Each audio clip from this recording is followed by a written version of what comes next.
Welcome to Aftermath. I've got questions. Scott has the answers. Today's episode, we are going over plenty of money-themed topics, like what's the dumbest money move Scott has ever seen and that people keep swearing is smart? I'm going to ask Scott a dumb question. I'm just going to straight up point blank ask him, what is a mutual fund? Because I super do not know what it is. I also ask Scott, what's the difference between a financial advisor and a financial planner? Because I also don't know the answer to that question, which feels like pretty important to know here on this podcast. And lastly, Scott helps out by letting everybody know exactly how to design your retirement. Much, much more right here. It's Aftermath. Buckle up. It's time to talk money.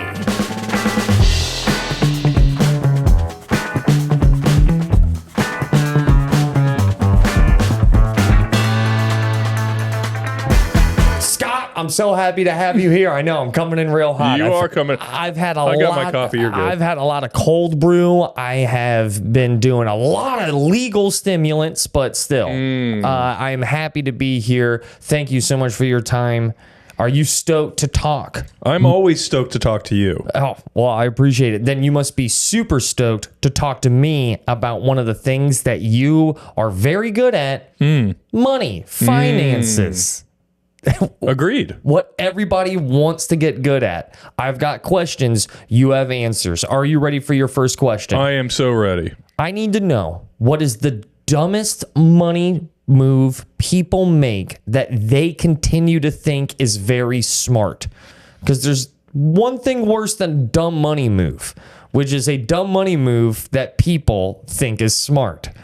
Yeah, well, I mean, the definition I think of learning is not gathering more information, but it's gathering more information and changing behavior, right? You know, it's a wordy fortune cookie, but you're right. It's a little lengthy for a fortune cookie, but the reality is that I think the dumb thing that people do is they continue to seek the advice of people that aren't very knowledgeable or are selling them something. I think people will come in and say, oh, I heard this, or somebody told me that, or a person tried to sell me this thing.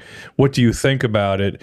And they may do it once, they may do it twice. Some people do it 3, 4, 5, 6 times.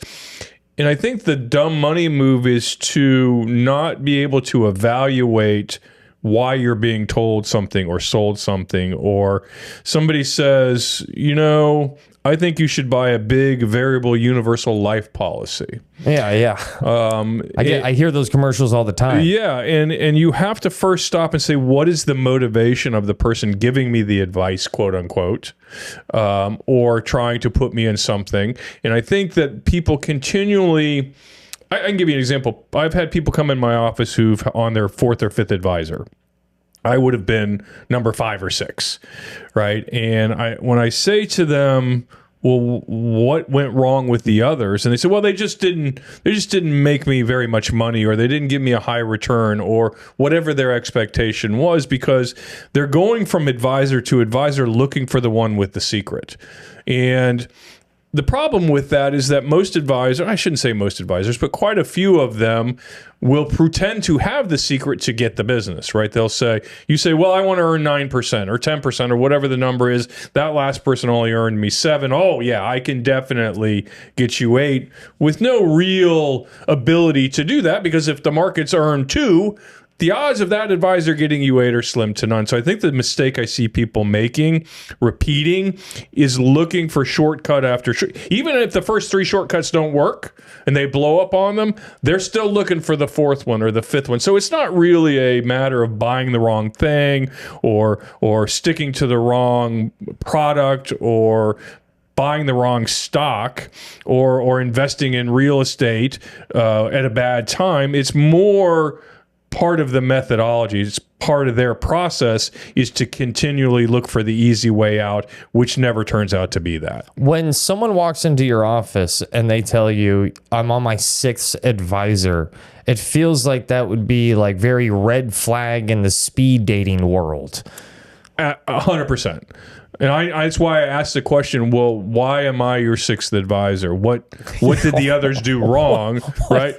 What happened here? I guess like if I for some reason ended up where I was I was single again, and the woman said, yeah, I've had 5 husbands. They all died from poisonous gases or something. I'd be like, oh, yeah, so I'm going to be moving on now. Yeah. It's a spinal tap drummer syndrome. Yes, where yes. you keep running through financial advisors. Spontaneous combustion would be the cause of death for those drummers. So if that's continually happening, the old saying is, if Mary has a problem with everybody, Mary's probably the problem. Yeah. That's how I would view that. There's almost going to be no situation where somebody's on their 5th or 6th advisor and it isn't that person's issue. The advisors aren't not to say they couldn't have had 1 or 2 that were subpar, but the reality is most of my clients have been with me their entire investing lives, 30, 35, almost 40 years in some cases. That's got to feel great. It feels pretty awesome. To not have too many Marys.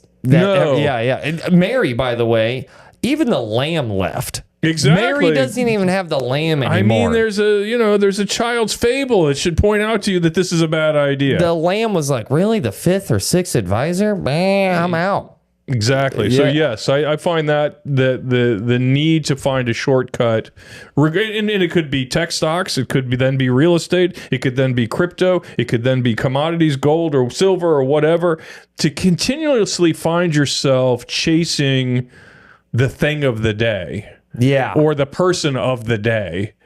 You should have a process that, although you can amend it and you can adjust, and maybe this year you got a little more bonds or a little less stocks or whatever it is, but to have a process that lasts for 30 or 35 years, which is the people I have, we have a process. Every year we look at that process, we tweak it here, we tweak it there, but there's no major change being made. There's no shortcut. There's no shortcut, and there's no, it was stocks this year, let's try bonds next year.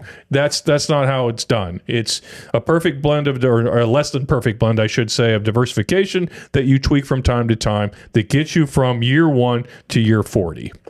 Man. There's the answer. Don't follow those flash in the pan shortcuts. Because sure, do they exist? But that's not what you can't bank on those shortcuts. You can't expect them. That's such a, you just nailed that answer. Yeah, I think that it's really not profound in any way, but because it's not profound, it's not sexy. Right? People think, oh, well, I've heard that before. Diversify and have a process and stick to it long term. Well, that sounds like fun, right?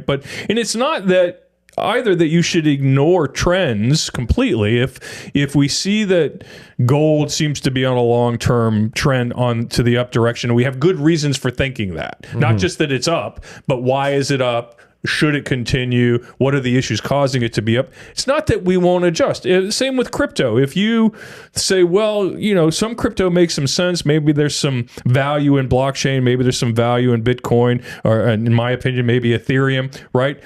You can dabble in that. You can make adjustments in that direction, but you don't suddenly sell your portfolio of stocks and bonds and put them all in crypto, no more than you should have in 2007 said, well, real estate's going to do nothing but double every 3 years, so I'm going to sell everything I have and buy real estate. That would not have worked out well for you, nor will any kind of over-the-top binary reaction to whatever trend is occurring at the moment. So like anything, moderation helps. Be thoughtful. If it's part of your process to take 5% out of bonds and add 5% in crypto, or maybe look at adding gold as a 1 or 2% position to hedge against geopolitical risk or whatever it is, but do not, jump from one pond to the next looking for the fish.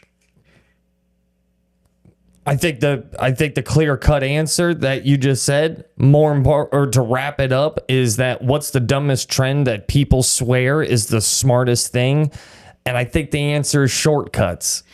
The answer is shortcuts, and the funny part about them swearing it's a sure thing is that it's a different sure thing than the last sure thing. Right? People tend to have a short memory. They always show the gambling betting slips that are green that hit, but they never show you the losses. I mean, isn't it funny that the guy who's now bugging me about gold was bugging me about crypto last year, was bugging me about real estate in 07, was bugging me about tech stocks in 99, and I can just keep going and going and going. They don't. I recognize. I'm like, really, Fred? This is like the fifth, we got to do this moment for you. And Fred is never going to recognize that he is doing that. He's continually getting in his own way. Instead of going to play with his grandchildren or going to play golf with his buddies, he's always scouring the paper for the next brilliant idea. And I promise you that if it's in the paper, it ain't brilliant. Everybody already knows. There's a reason why the beverage, an old fashioned, has stood the test of time. Yeah. Because old fashioned still works. Some bourbon with sugar. Who doesn't like that? No shortcuts. My second question for you, Scott. I am sick and tired of showing up to parties and pretending to know what a mutual fund is. Help me out. What is a mutual fund? Well, first of all, I got to question the parties you're going to where that's a topic of conversation. Well, I crash them. Okay. You crash a party and then say, let's talk about investments. I find house parties that people are wearing, dinner jackets, Yes. wearing their blazers. Yes. And then I show up, black tea, and I go, what is a mutual fund? And then I get thrown out appropriately. Yeah, well, I mean, I can't imagine why. So a mutual fund, mutual funds have been around for a very long time. I may be wrong, but I believe the 30s or 40s was the original Damn. mutual fund. They've been around for a long time. I should know this. Yes. And mutual funds are really not one thing, but what they all have in common is they're a basket of securities. So the theory would have been, say, in the 40s or 50s, you wanted to own 20 stocks, but Exxon and so John Deere or whoever, Johnson & Johnson, but you only had $1,000. Right. Mm-hmm. So if each of those stocks was trading at $100 or $200, you could probably have only bought 4 or 5 of them. Right. Not getting the true diversification you were looking for your $1,000. I'm following. So some smart person in their infinite wisdom said, you know what I'm going to do? I'm going to buy hundreds of stocks or dozens of stocks, and then I'm going to sell shares of that package. So now Ross can buy my package of stocks. Okay. Yes.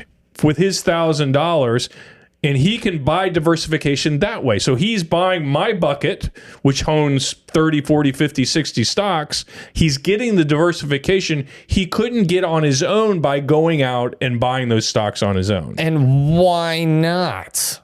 Why can't he? Because again, you could probably have only bought, if you had $1,000, which was a lot of money in the 40s and 50s, but you could have only bought 4 or 5 of those stocks. Mm-hmm. So not really the diversification you were looking for by buying my fund that I built that owns dozens, if not hundreds of stocks. Okay. You're buying my fund, which is diversified for you. So, I've already spread the risk out for you. All right. Now, hear me out here. Mm-hmm. Follow up. I'm going to ask a simpleton question with another simpleton question that feels like an ETF to me. Yeah. Is that not exactly like an ETF? Yes and no. Yes and no. Yes and no. All right. Look, I might get invited to one of these parties legitimately you soon, might actually get to stay at the next party. So a mutual fund is a diverse animal, but it's also typically, not always, but typically professionally managed. That means some smart person theoretically in a building with a computer in New York City is buying these stocks. They're researching them. That's the other part of the mutual fund you like, right? When they were originally sold, it was, what do I know, right? How can I pick stocks? Let me give it to the expert. There's an expert going to buy them for me, and I'm going to buy part of that expert's portfolio, right? Okay. So that was a reason to do it. The difference between that and an ETF is an ETF is a basket of stocks, but typically they're not managed. So they might just buy the index. So if you bought VOO, which is Vanguard's total market ETF. Okay. I think I'm saying that right.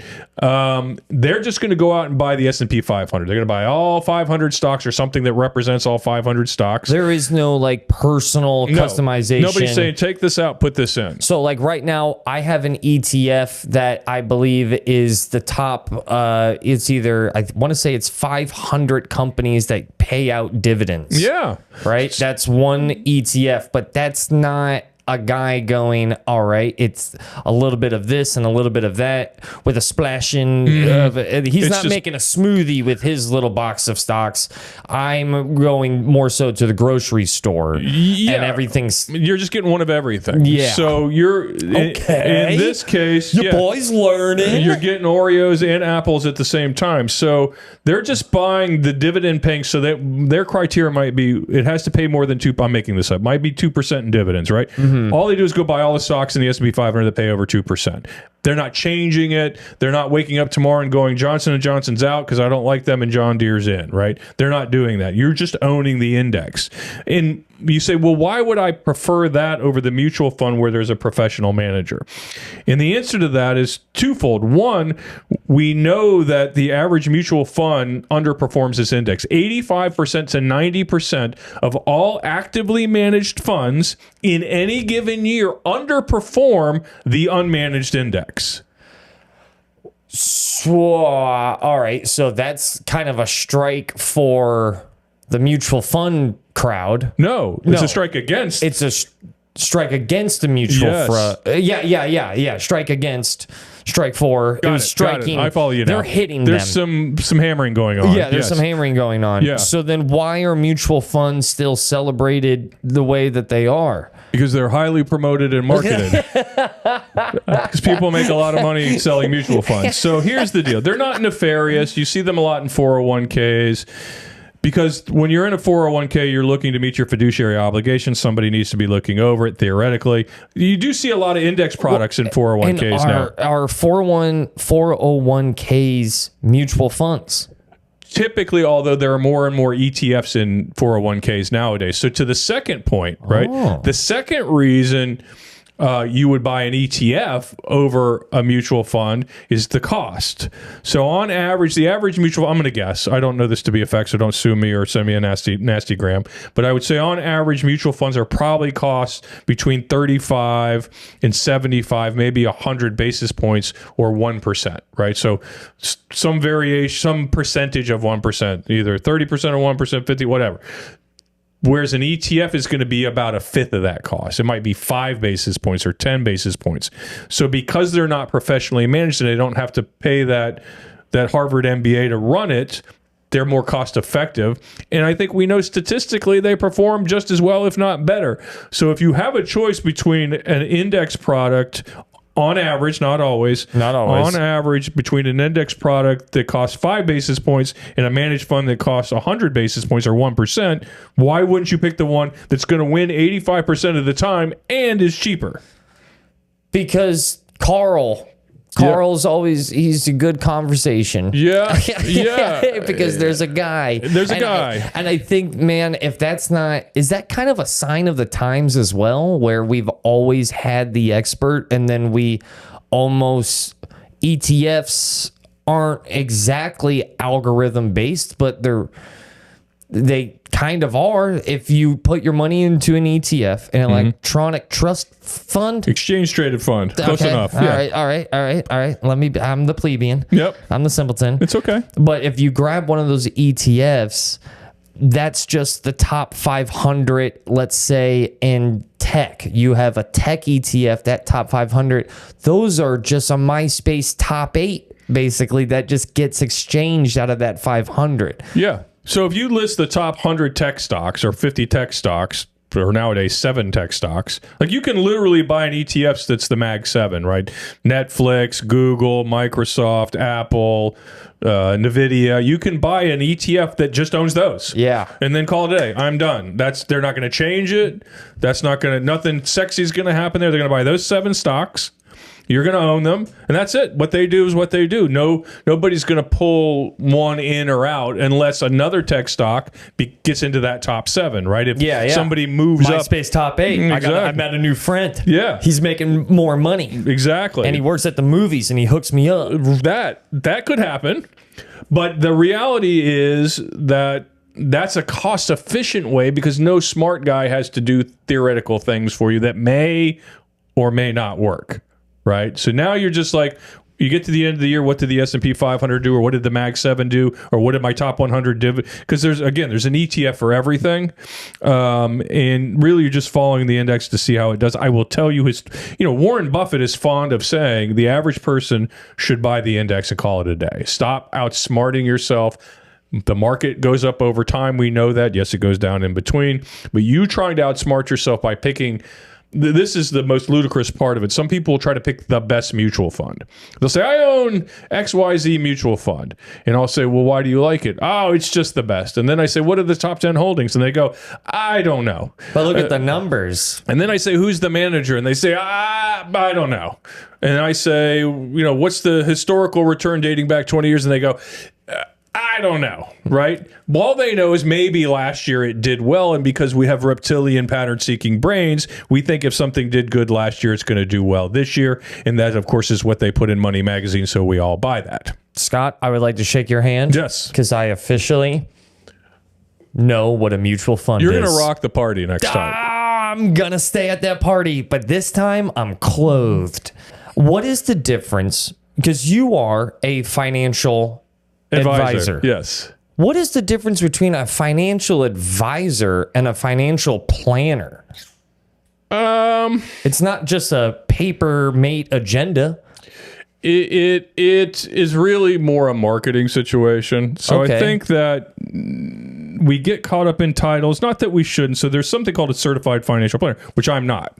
So, and the reason for that is when that accreditation came to be, I was already in the business. They were just basically handing it out to people my age, and I just never got in line to get it because I didn't really, to be honest with you, I didn't think it would survive. Today, I would say getting that credential is important for young advisors. So becoming a certified financial planner is hard. It's a difficult curriculum. It's a lot of testing, and it teaches you a lot of things that I had to learn over 40 years on my own. Do I think because somebody's a certified financial planner that makes them a great planner? I do not. I think that's a second thing. Like having the academic credentials and actually being one or two different things, right? It's like you could say I have a law degree and be a terrible lawyer, right? So. But again, just so I'm clear, I think it's a wonderful curriculum for young advisors. And do I think people should focus on that, especially young people as they start their wealth building journey? It's certainly a good way to start, to say that person at least took the time to educate themselves. They've passed some rigorous testing. That's at least one hurdle for them to have overcome. With that said, I have friends my age who've been maybe with an insurance company their entire careers. And, we would say, well, that's somewhat limiting. Everybody, they've got a hammer, so everybody's a nail. But some of those people are very talented planners. They're very talented at helping people achieve wealth. They're very talented at teaching them to protect their risk. They're very talented at helping them avoid taxation, maybe in their estate planning. So it's not one size fits all. I don't think I would be too fixated on what somebody calls themselves. Back in the day, we were called brokers, right? And that's because we were selling stocks and bonds and brokering stocks and bonds between maybe institutions and individuals. That's no longer a term. We don't really use that term anymore. The industry shifted some years ago. I'm going to say 20, 25 years ago. The shift began away from selling to actually becoming a legitimate planning profession. And it took till now, really, where I think most advisors you encounter have at least some inkling of how to do planning and advising. I would not say all. But I would also say there's still a minority of advisors, regardless of what they call themselves, who are really, really good at planning and really emphasize it. And I can get into that more as to, selling products versus financial advising. What percentage of your job do you catch yourself? I mean, it sounds like advising and planning, you squint, you have a couple of beers that kind of look like the same thing across the room. Maybe. Yeah, I think that's right. How often do you catch yourself doing one or the other, or is it more so the same thing? I think it's the kind of the same thing. I think Two different gears on the same car. I think if you're advising or planning is part of advising, right? So you can't advise if you haven't done the planning. If somebody walks in and says, "I want to, if I want to retire, I want to retire in 7 years, and I save this and I do that, and I have this much money over here," and you don't do the planning for them to say statistically what's the likelihood of success for this person if they do this, this, and this, or conversely if they do that, that, and that. If you haven't done that, how can I advise them the next steps, right? If I haven't bothered to understand their current situation, understand what the likelihood of their future situation working out, if I don't know that they have a 20% chance of success versus a 90% chance, those are two different conversations. So if I haven't done the planning, I can't say to the 20% person, "Listen, man, you're not on the right path. Here's the advice. Here's where I will advise you how to change that path so that 20% success becomes 90% success." And conversely, for the 90% person might be fretting, losing their mind. "I don't think I'm ready." And I have clients like this where I can tell them they got a 100% chance of success, and they couldn't screw it up if they tried, and they will fret and fret and fret. So what I do in the planning is they will, and I'll show them this is the planning, and I advise you to stop fretting about it. But at this point, you don't need to see a financial advisor. You need to see a therapist. I wear that hat as well. Yeah, I'm sure you do. Yes. Let's keep that hat actually on. Yeah. Because we briefly spoke about this. Our last question for today's episode is, how do you design someone's retirement? Because there's getting to retirement, and now you did it. But then people then suddenly freak out and go, "I don't know what to do with my hands." They don't know. I mean, what financial podcast would be complete without a Talladega Nights reference? Yeah, exactly. They panic and how do you design a retirement? Yeah, so this is I'll be 61 in a week, and I wear a large and like the color blue in case anybody's interested. Congrats. Yeah, thank you. I haven't made it yet, so we'll see. I'll actually be in Antarctica on my birthday. Small world. What are the odds? Oh, look at that. Yeah, us and a few penguins. So I got work there every December. That's right. So I guess how I want to answer that is up until recently, I didn't pay a lot of attention to design per se, maybe as I should have. As I've reached that age myself where design is becoming important, and I'll credit one of my clients, Bob, who's asked me for 25 years, who's done it right? How did they design it? He's a very cerebral person. And unfortunately, I've really not had a good answer for him. But as I've aged, I've started to read more and more studies, surveys, books, whatever, on happiness in general, but happiness as it pertains to retirement. Here's the conclusion I've reached. Arthur Brooks, who wrote The Conservative Heart, and he wrote, I think he wrote the Happiness Table, or I think that's the name of the book. He wrote in his book that really happiness is made up of three components. There's enjoyment, there's fulfillment, and there's brisket. And brisket, yes. Beside a slaw, but that's a fourth, so we don't put that on there. But the third one is meaning, right? And what I came to realize in reading this and thinking about it, and I do think about weird things like this, is that the enjoyment part's what everybody focuses on. Like if you ask the average 60-year-old, what are you going to do in retirement? What are you doing to prepare? Oh, we bought an RV. I got some new golf clubs. I'm going to get a fishing boat. We're going to go to Europe. We got 3 cruises planned. That's the enjoyment component. Yeah. Then that begs the question, why are retirees disproportionately depressed? Because that is a thing, believe it or not. And it's also because leaving your life's work, leaving your status, leaving your identity behind. Your purpose. In life. A large part of your purpose. Who you are, right? I told the story a million times that I read somewhere is, retired doctors walking down the street and somebody says, "Hey, didn't you used to be Dr. Brown?" And the doctor replies, "I think I still am," right?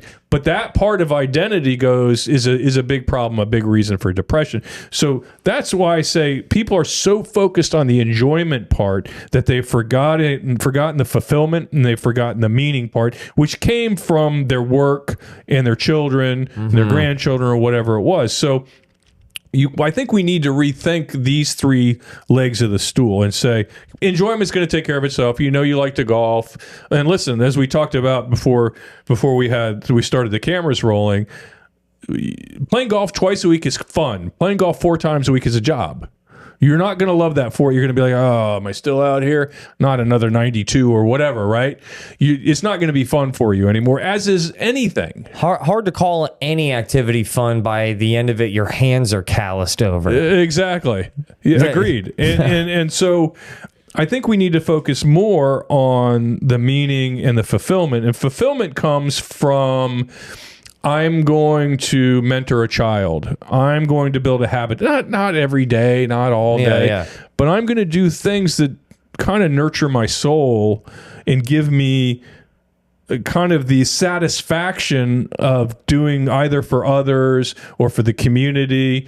But when you leave that thing, you feel like, okay, this wasn't a selfish thing, because the selfish motivation of enjoyment, finding pleasure in those things, it wears thin after a while if you just keep doing it. It's like, again, I always use the same stupid example, but if you eat 3 Oreos, you get your dopamine and it feels good and it tastes good. You eat a box of Oreos, you're going to have a sore stomach. Yeah. Right? Been there last night. Right. So let's not 12 hours ago. Right. So this Double is stuff. This is I can't relate. Yes, I can.